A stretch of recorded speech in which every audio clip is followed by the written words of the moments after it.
भाई सुनो पहले मेरी बात सुनो। हैरान इस हाईवे पे ना गाड़ियां बहुत तेज आती है, अपनी लेन में चलाना है, ऐसे ऐसे मत करना, सेंटर में गाड़ियां बहुत तेज आती है, ठीक है? बाकी शीशों में देख लेना आगे पीछे। शिकार है भाई। सही में बिना मजाक किया, चलो वीडियो कैसे बनाना है? मुंह नहीं बनाओ, चलो। ओहो। अब देखो क्या होता है। ये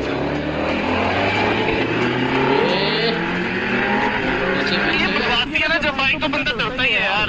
ये देखो, ये देखो, ये देखो, ओह क्या बात है। लोग सब